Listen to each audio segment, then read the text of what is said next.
Live TV is unpredictable. No scripts, no retakes, just raw, unfiltered reality. Watson's been monitoring traffic, but first we go to Ryan Marshall, who's out monitoring the snowfall. Ryan, what's it look like out there?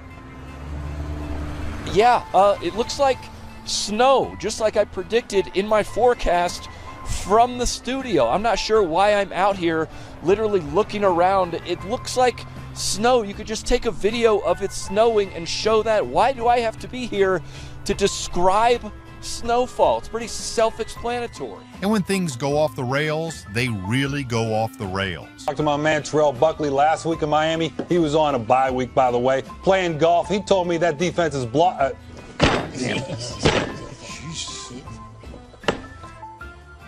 News anchors are supposed to stay composed no matter what, but sometimes the pressure, frustration, or just a bad day gets the best of them.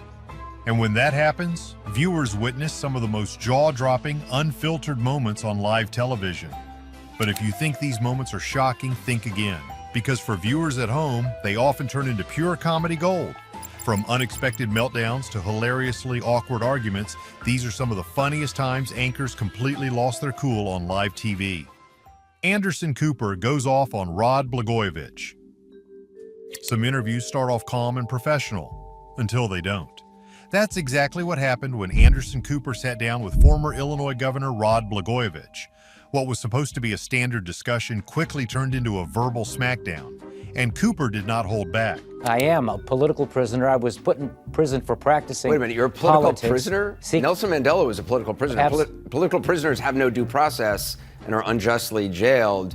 You had a jury convict you. You had appeals courts look at your sentencing, and you even appealed to the Supreme Court twice, and they refused to hear you. So you're hardly a political prisoner. Blagojevich tried playing the political prisoner card. Cooper shredded it like expired cheese. Instead of tapping out, he doubled down, blaming corrupt prosecutors. Bad move. Cooper's takedown was so brutal, it's basically a history lesson in how not to argue. The jury had some representation from African Americans. No, what I'm saying is that I was thrown in prison and spent nearly 8 years in prison for practicing politics, for seeking campaign contributions without a quid pro quo, no express quid pro quo. And if I was given the same standard Senator Menendez was given, I could very well have been in the U.S. Senate instead of where I was. Now, I'm not complaining that I'm not in the Senate, but I am complaining that I was sent to prison by a handful of corrupt prosecutors who are abusing their power. They're uncontrolled, and they're the ones that Chief Justice Breyer talked about when he said that our country is in trouble because of these uncontrolled prosecutors who can do just about anything they want to do and are using their power to go after government officials for what he called routine practices. So let me just ask that's you. What I went to prison for. Okay, let me just ask you that. So you're saying it's corrupt prosecutors. Do you know who the guy is who actually approved the wiretap, the phone tap on you was? It was Michael Mukasey, the Attorney General at the time. He's actually a Trump supporter now and a Trump defender. He was a George Bush appointee. So the idea that he's one of the corrupt prosecutors, the guy who actually tapped your phones and actually gathered all the evidence against you? No, I think he signed off on what the prosecutor Fitzgerald. So he was fooled by corrupt prosecutors. I think that he was given some information and he agreed to do the wiretaps, and then they had wiretaps that if they played all the tapes, which they didn't do, they put a seal order on the tapes, wouldn't allow me to play tapes in court. Tape recordings that they made that prove that everything I'm saying is true about what they did to me. Right. I think the result would have been very different. It wasn't prosecutors who convicted you, found you guilty. It was actually a jury who found you guilty, and that's our system. You also then were able to appeal, and you appealed to the circuit court, and twice, I believe, and they actually upheld your conviction. So other judges, a higher court, the U.S. Seventh Circuit, they looked at the evidence again. They said it was overwhelming. That's a quote. They upheld your conviction. And then you twice had the opportunity to apply to the Supreme Court to hear your arguments. And you know what? They refused. because they said your argument doesn't hold up. The very argument you are making right now was looked at by the Seventh Circuit, by the Supreme Court. It was heard in the courtroom, and no one bought it. The Illinois Senate unanimously voted to remove you. Everyone in the Illinois House also voted, Democrats and Republicans, to impeach you, except for one person. You know who that was? Your sister-in-law. I mean, give me a break. As the interview goes on, Cooper's frustration builds and his patience wears thin. Blagojevich's relentless spin pushes him over the edge, leading Cooper to call out his alternate universe of facts for exactly what it is: bullshit. You're besmirching prosecutors who actually who are no longer in government, but prosecutors are important in our system, and you are going after the very basis of our justice system, which has plenty of problems. But part of the thing is you got out. You do have an obligation to at least admit what you did wrong, and you refuse to do that, and you're creating a whole new alternate universe of facts. And that may be big in politics today, but it's still, frankly, just bullshit. The shame on his face was impossible to miss as Cooper went all in, leaving no room for excuses. This wasn't just another political interview.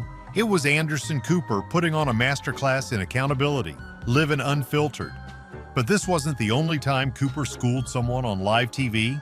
His no-nonsense style has led to plenty of iconic TV meltdowns, and this next one is all the proof you need.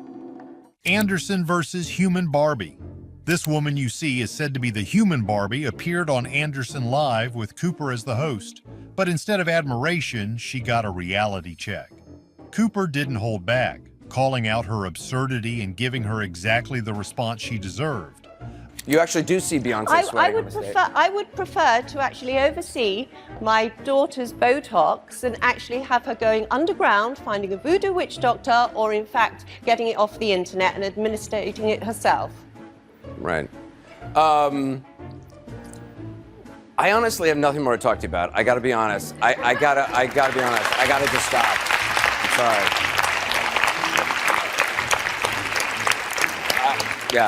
I try to be really polite to all my guests. I just think you're dreadful, and I honestly don't want to talk to you anymore. A 15-year-old needing Botox just to avoid sweating on stage? That's the kind of absurdity that had Cooper shaking his head. He called the so-called Human Barbie dreadful, making it clear she didn't deserve his usual respect. In fact, he flat out said he had nothing left to say to her, and did she take the hint? Not a chance. Instead of facing the well-earned criticism, she walked off stage, like that would somehow erase the brutal reality check she just got. Sometimes things spiral out of control, turning a regular news segment into an unexpected comedy show. Like this next moment, when a weatherman completely lost it over his own job. Weatherman melts down. On live TV, weather reports are usually calm, informative, and straightforward. Unless, of course, the weatherman himself decides to become the storm. In this unforgettable live TV moment, a meteorologist named Ryan Marshall from Denver 7 News absolutely lost it on air. I'm not sure why I'm out here literally looking around. It looks like snow. You could just take a video of it snowing and show that. Why do I have to be here to describe snowfall? It's pretty self-explanatory. Seems like the cold has gotten you in an icy mood yourself, Ryan. Okay, you know what, Shannon? I am in an icy mood, okay? Nice pun, by the way. All right, I was just standing out here for 20 minutes waiting for you guys to throw to me, and I was just, doing some thinking. I spent $120,000 on a degree and 4 years in college to come out here and look around and describe what I see. I literally learned that in kindergarten. I Spy. It makes zero sense. Also, you know what else I was thinking while we're at it? When it's like a nice day or sunny, you never send me out to the lake or to the pool for a live shot, but when there's a hurricane or snowing or a blizzard or a flood, send me out there. I'll cover it. Perfect. Standing outside in -4 degrees to report on a hurricane? Yeah, Ryan wasn't having it. He made sure everyone knew exactly how he felt. And just when it seemed over, the anchor's question sent him completely over the edge. I guess you have a point there, Ryan. We're looking at these reports and the forecast doesn't look good. People are worried. Have you spoken to any locals? look around. Does there look like there's any locals out here? Everything is closed. Everyone is inside. The only reason I'm outside is to tell people not to come outside. What am I doing with my life? Well, you sure are brave, Ryan. Any word on what we can expect overnight? Yeah, more of this. Actually, 12 to 18 inches more of this. But don't worry, guys, I'm fine. Don't worry about me. I got this sleeveless vest that you guys make me wear. My literal fingers are about to freeze off. I got frostbite, but oh, it's fine because we got the logo in the shot. Great. People still can't tell if Ryan was just messing around or genuinely furious, but he made his point loud and clear. And that if you thought that was hilarious, just wait until you see this next weatherman, who somehow turned a simple forecast into a full-blown comedy show. Weatherman's epic meltdown goes viral. Gary Frank is a Michigan meteorologist, but on this particular day, he wasn't just delivering the forecast, he was calling out his entire news team for not appreciating his hard work. And honestly, he had a point. I want you guys to say, wow, that's great news. It's going to be 60 on Friday. Well, I mean, what do you want me to do? Lie to you? I'll put 70 every day next time. God. Thank you for your commitment. Man, thank you. Mr. Davis appreciates it. He knows when to bundle up. Yep. Here's some wind. Here's some temperature, 20s. Feels like 19 or feels like 70. I don't know. 47, partly cloudy. Southwest breeze 10 to 15. Here's a 60. I don't know if that's good enough for you guys. Get excited. Maybe I'll disappoint you with the 7-day here in a few minutes. Ooh. The clip starts like any other weather segment until Gary snaps. With a dramatic sigh and a hand toss, he launches into a rant. He's tired of being blamed for bad weather, the groans over cold forecasts, and worst of all, the lack of excitement when he brings good news. You guys are dragging me down. You guys keep... Well, every time I get done with the 7-day, you guys are like, oh, gosh, oh. Every time. Doesn't matter what time I come on. 4:30, 5:30, 6:30, and then you expect me to be chipper for 5 straight hours. It's miserable. The best part, his coworkers can't stop laughing.